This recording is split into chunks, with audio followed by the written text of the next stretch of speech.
Hey everybody, Miss Thoman here. I hope you're all staying safe and healthy, and I hope you got to enjoy some time off from school during your at-home spring break. So I am here today to introduce your next project. I know that you guys are getting a little bit sick of watching videos from your teachers, but please watch this whole thing. I'll try to keep it short and read through the entire slideshow as well. It's mostly pictures, so it won't take you too long. For your next project, as you've probably gathered, you are going to be recreating a work of art using yourself and things that you have around the house. As you go through the slideshow, look at the works of art, see if there's anything that stands out to you that you think you could do, if you think you have something at home that you could work with to make that work of art happen.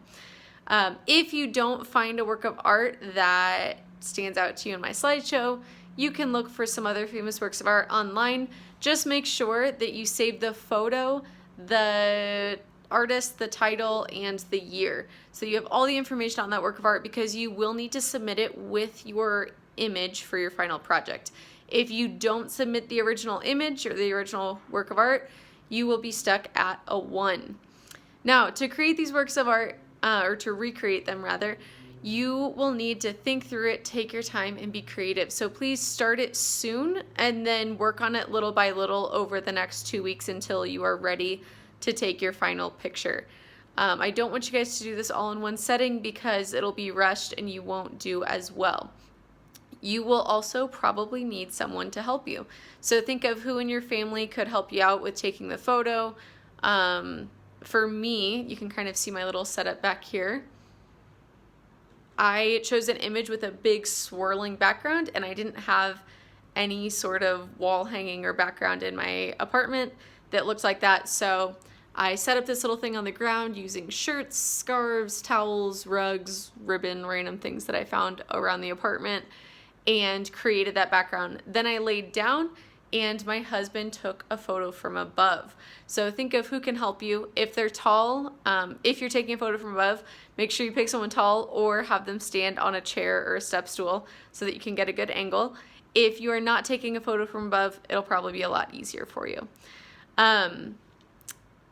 If you have someone help you out with this, which most of you probably will need to, make sure that you are directing them, and then you're looking at the photo, comparing it to the original work of art, and making sure that it follows your vision. So you need to direct them, set aside some time, and let them know that you'll need to do multiple takes, because you probably will not get it right on the first shot. So allow time to do multiple takes so that you have an awesome project to turn in. Lastly, you need to submit a really good photo. So in the next couple of slides, I'm including some helpful hints about how to get a good photo. Please read through those. Make sure that you have a good angle, decent lighting. Make sure that you check your pose and look at the photos, compare them, and probably redo it multiple times to get the right pose. For the limitation project, you guys turn in some awesome projects, but a lot of them had kind of crappy photos. So if you're gonna go through all the work of creating this awesome project, please make sure that you have a good picture of it. Speaking of good photos, I really recommend that you do not use a Chromebook or a laptop to take your photo for this project. If you have a phone or a camera that can take a decent photo, please use those. If you need help getting the picture from the phone or camera to your laptop, I can help you with that. Just email me. And if your only option is a laptop, email Miss Brednick ahead of time, and we can walk you through how to get a decent photo with them. It's just a lot harder. It is possible, but email us ahead of time so we can help you. Please don't use a laptop for the photo unless you have to. The angles are harder. It ends up blurry. It's just better not to use one.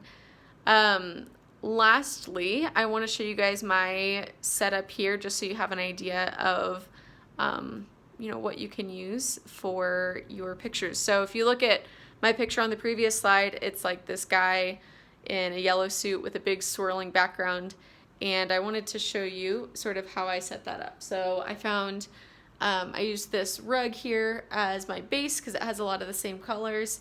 Then I've had a beach towel, some purple, sorry, it's hard to move backwards, purple shirt, some ribbon, I used like a bandana and a hair tie, a rolled up scarf, this gauzy fabric, these dots. I used some patches and stickers that I have from different places, more shirts, some cutout stars, scarf. So you really don't need to have anything fancy to create these photos. You can do them laying on the ground, taken from above, or you can take them like a normal photo. Just try to set up the scene as much as you can to look like the original artwork. Look at the colors, the textures, the objects in it, and try to recreate it as best as you can. Again, please take your time, work on this gradually so that you can be more creative and come up with the best idea possible. Please let me know or Miss Brednicki, if she's your teacher, if there's anything I didn't cover in this video, or if there's anything if you have any questions about the project, and we'll be happy to talk to you. Also, if you're doing anything else creative, such as drawing, creating, I don't know, anything, during the quarantine, please send us pictures. We'd love to see what you've been up to, and we'd love to encourage you in your art and give you ideas. So if you need more ideas, just talk to us. We want to celebrate your artwork during this time. Okay, bye guys.